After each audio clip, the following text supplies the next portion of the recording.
Perkenalkan, nama saya Gede Pandi Wisnusiantara.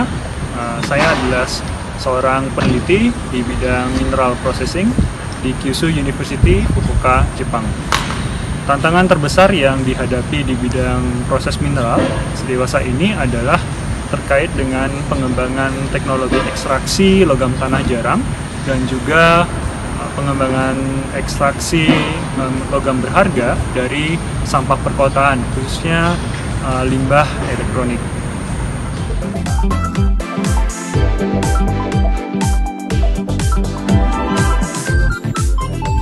Rare earth element atau logam tanah jarang merupakan sumber daya material yang sangat penting bagi pengembangan teknologi ke depannya. Apalagi kita berbicara pada industri 4.0 dan 5.0.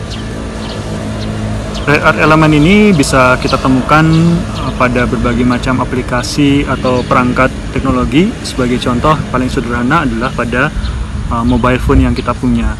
Di dalam mobile phone ini ada berbagai macam rare earth element, dari layar sentuhnya, baterainya, hingga ke magnet yang digunakan pada mikrofonnya. Saat ini pemasok utama dari rare earth element adalah Cina.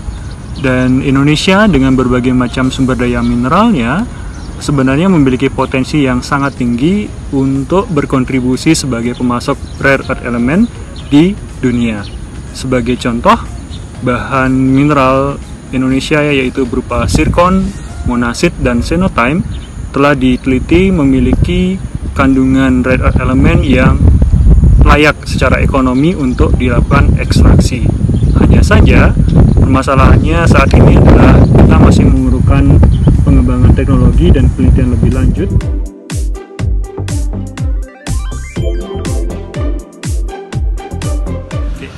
Memasuki era industri 4.0 dan 5.0, hal ini juga berarti meningkatnya volume penggunaan perangkat teknologi di berbagai bidang.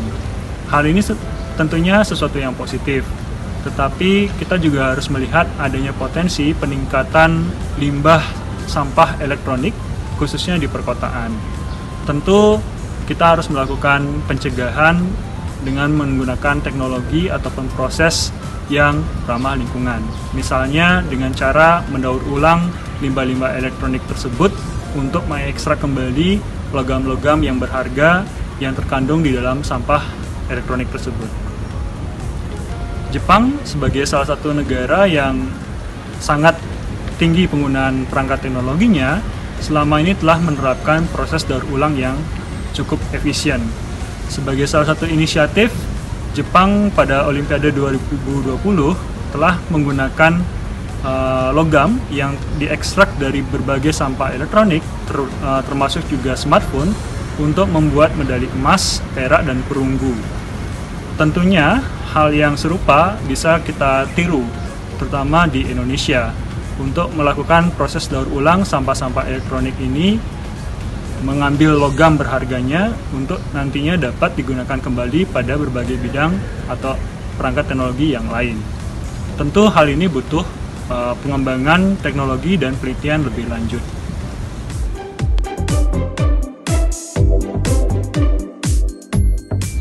Saya pun melihat bahwa dua tantangan terbesar di bidang mineral processing ini, yaitu ekstraksi rare earth element atau logam tanah jarang dan juga ekstraksi logam berharga dari limbah elektronik di perkotaan, sangat sejalan dengan roadmap Pusat Kajian Sumber Daya Bumi Non-Konvensional Universitas Gadjah Mada. Tentunya topik-topik pengembangan proses mineral non-konvensional ini harus dikaji dan diteliti dengan juga memperhatikan aspek lingkungan serta energi yang ramah lingkungan. Kedepannya saya berharap hasil kajian ataupun penelitian dari pusat kajian ini dapat memberikan kontribusi positif bagi pengembangan sumber daya mineral non-konvensional di Indonesia.